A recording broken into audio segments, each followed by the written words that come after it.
it's really hard to be a farmer today. Because we have this tariff, it's effectively costing more to stock our shelves. Added costs are raising questions and decisions about pricing and growth. They will show up for their small businesses. We had a 20% increase in sales. Tampa Bay is ever growing, and so are the problems.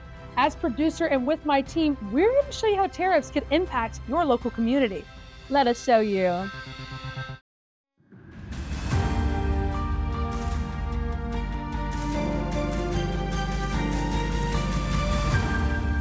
Welcome back to Z News. I'm Bodie Gregory. And I'm Isolda Rosario. Tariffs are back in the spotlight as new trade policies from the Trump administration begin to reshape the cost of goods across the country. Reporter Luana Schneider-Martins takes a closer look at how these tariffs are affecting our local economy. Tariffs, a simple word that has been making headlines at the start of this year, have a significant impact on our daily lives. But do you know what they mean? Economics specialist Dr. Bradley Camp explains what are tariffs and its impacts. Tariff is a tax on imported goods. So what it does is when it comes into the United States, you have to pay a premium before it can enter the thing. Governments use them for a bunch of different reasons. One way is to raise money. But what really underlies it is we put a tariff on something when you want more production of that product in your country than you would have under free trade. Recent tariffs target hundreds of billions of dollars in imports, including steel, aluminum, and goods from China. Studies from the Federal Reserve found that many of these costs were passed on to U.S. businesses and consumers, contributing to higher prices. USF professor Dr. Christopher Jones explains the issue for everyday consumers. When you make something more expensive to import, then firms obviously have to reconsider all of the costs of bringing that good into the country, because you have shipping costs, you have obviously the tariff you have to pay, and then the price you have to pay for the item. Although tariffs can benefit some domestic producers by reducing foreign competition, they also raise prices, pressuring small businesses with thinner profit margins. When tariffs raise the cost of those imports, businesses often have little choice but to absorb the hit or pass the cost on to customers. Economist Dr. Michael Snipes explains how tariffs directly affect consumers daily. So anytime we have a tariff put on a good that we import, that increase in cost for the importer, well, that's going to get passed on to Walmart. Well, then Walmart's seeing an increase in their cost, and they're going to pass that on to the consumer in the form of higher prices. So because we have this tariff, it's effectively costing more to stock our shelves, and that's something that consumers are definitely going to see. While some industries benefit from less foreign competition, others face retaliatory tariffs from other countries, making it harder to export American products. In fact, U.S. exports to China dropped significantly during previous tariff increases, especially in agriculture. Dr. Richard Smith explains that this impact is not a surprise. The tariffs of the first Trump administration against China specifically tended to have a negative impact on our soybean farmers in the U.S. because up to that time, China was a big buyer of U.S. soybeans. But in retaliation for the tariffs that they were now experiencing from the U.S., they started putting restrictions on and also just going to other countries for soybeans. Even though tariffs are set at the federal level, their impact is felt locally. From the Port of Tampa to small family-owned businesses, cost continues to shift. Both industries and consumers are left adjusting to a change in the economic landscape. Experts say while tariffs are meant to strengthen the U.S. economy, their effect is complex, often creating both winners and losers. For Tampa Bay, that means navigating uncertainty in a global market. In Tampa, reporting for Z News, I'm Luana Schneider-Martins. Tariffs are often talked about on a national or even global scale. But here at home, small businesses say the impact is local. New tariffs on imported goods are raising costs for businesses that rely on products from overseas right here in the Bay Area. I spoke with a local tea company where they say they are feeling the pressure of global trade tensions. Rising tariffs on imported goods are starting to hit close to home, affecting small businesses all across the country, including right here in Tampa. One local tea company says the added costs are forcing questions and decisions about pricing and growth. At first glance, Tea Bella Tea Company looks like a calm escape. Shelves lined with teas and customers stopping in to have their daily fix. But behind the counters, rising tariffs are causing new challenges.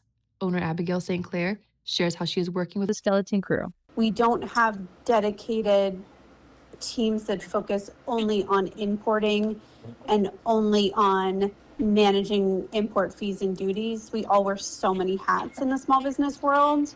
And so it's just much more harder to stay attuned to all of the subtle fluctuations and variations and changes as they're happening. Those added costs don't just stay behind the counters, they eventually reach the customers. A study conducted by the Digital Data and Design Institute at Harvard concludes that as of February 10th, retail prices on coffee and tea had gone up 10 percentage points. For some companies, customers may support less and less as prices continue to increase. But for Tea Bella, support from customers remains at an all-time high. Customers have been incredibly supportive. We tried to be as transparent as we could and just let them know that we were doing the very best we could. While loyal customers are keeping small businesses like this one afloat, not everyone fully understands what's driving those higher prices. USF economics professor Michael Snipes explains that tariffs are often passed down to consumers even if they don't realize it at the register. The biggest misconception is who pays the tariffs. When we hear that we're putting a tariff on a foreign good, I think that a lot of the time when people hear that, what they're saying is that, say we're importing something from China, that China has to pay the tariff before they can export things, right? So it's almost kind of like a license or a pay-to-play kind of thing. Mm-hmm. But that's not what tariffs are. Tariffs are taxes imposed by the domestic government on their own citizens. With the spread of misinformation comes a lot of uncertainty. A court ruling in February of this year ruled that the president cannot place taxes on imported goods with the International Emergency Economics Power Act after trying to raise the rate of Chinese goods from 34% to 84%. St. Clair says that as a small business owner, she must know when and how to prepare for these fluctuations in tariffs. It changed so frequently and it became so unpredictable that there was no ability to plan. Small businesses, if you're going to expect us to pivot from a foreign product to an American one, we need time. We need time and we need consistency. Tea Bella says it's exploring new strategies on how to offset those rising costs. Experts warn that if tariffs remain in place long term, more small businesses would start to feel the pressure. I'm Isabela Sofia Rosario, reporting for Z News. We're going to go to our in-studio reporter Grace Senecal to see how these tariffs continue to impact the local community. From restaurants and farms to retail shops, rising costs tied to tariffs are forcing tough decisions. Local businesses like Tea Bella aren't the only ones being affected. I spoke with Meacham Urban Farms about how tariffs are affecting the agricultural scene. Across Tampa Bay, the impact of shifting economic conditions is being felt on every corner, from farms to cafes to neighborhood bookstores. But in the middle of that uncertainty, something unexpected is growing: community. At Meacham Urban Farms, it's more than just fresh produce. It's a gathering place, a farmer's market to not only sell their product, but neighboring ones too. They work to create a sustainable local economy and a sustainable local product. The owner, Joe DeLesio, spoke with me about how Tampa Bay shows up for them. So the beautiful thing about what we do is we're kind of contrary to like the standard economic system. So like what we do here is not only just growing food, but it's creating local economies. So you're not quite as affected as, say, large-scale farms. But anytime any sort of issues with economics, war, anything like that, we tend to get busier because people are wanting to support more local systems. At Pete's Bagels, that shift is showing up every morning. Customers aren't just stopping by, they're staying. Rachel Griffin shared that while she recently moved to the area, she sees the Bay's support for small businesses showing up every day. And it's always busy. I mean, I thought today no one would be here. It's a Monday. I was here yesterday and there's like a line out the door. So I feel like people do find small businesses that they like and they stick with them. For Cora Tibidu, supporting small businesses is personal. She says these spaces have always been a part of her routine, places where people know your name and your story.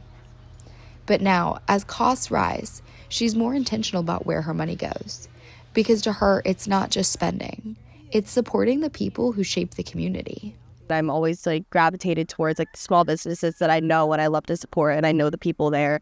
And it just feels like you're kind of giving back to the things that give back to you in that way. So it's very important. It's very inspiring to see all of that as a whole community in those times.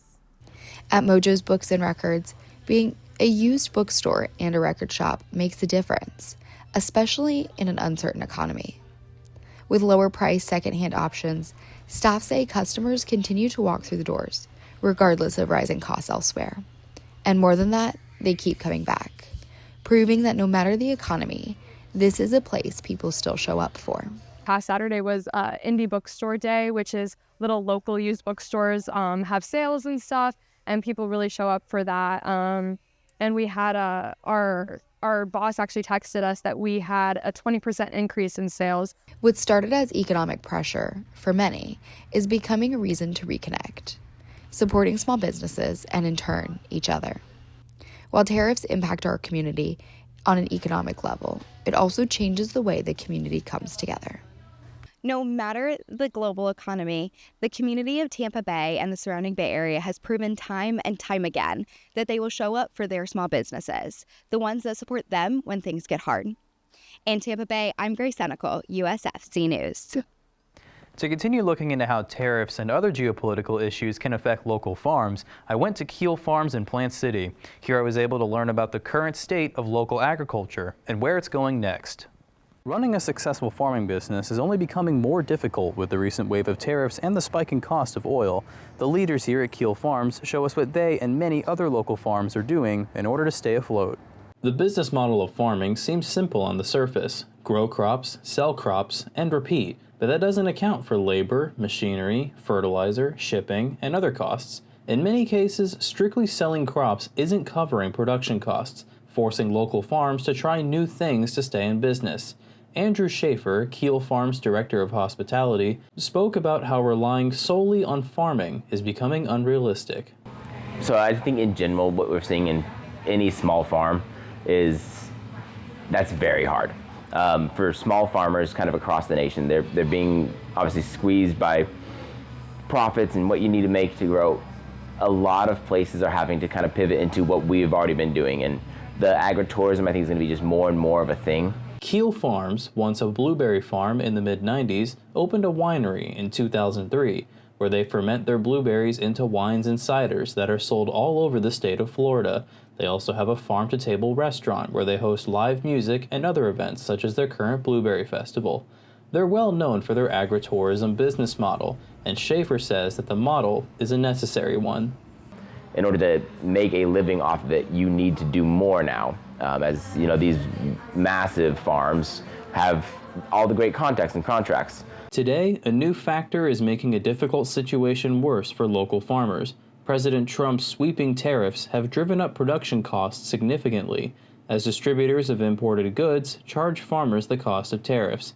The National Taxpayers Union says that farmers are facing lower exports and higher input costs since the Liberation Day tariffs. At Keel Farms, they're fortunate to source much of their produce from the United States, but Wendy Camacho, COO of Keel Farms, explains how the tariffs are affecting their main export, the wines. So what we're seeing, we're really lucky that a lot of the products we're buying are USA products. Some of the things we're seeing is maybe we're buying from a supplier that does like the glasses. And they may be having to pay tariffs, and then they're charging us the tariffs. We, negotiating pricing with our vendors. On top of the tariffs, oil prices have soared in recent months. Since February, the cost of gas has increased significantly, which drives up the cost of trucking and freight. Camacho spoke about how Keel Farms is managing the supply chain challenges. What I'm seeing is that everyone's having to buy larger quantities to kind of get that price break, especially because freight's so expensive now. You're having to almost order everything in one truck. and in one delivery versus maybe spacing it out and saving some money.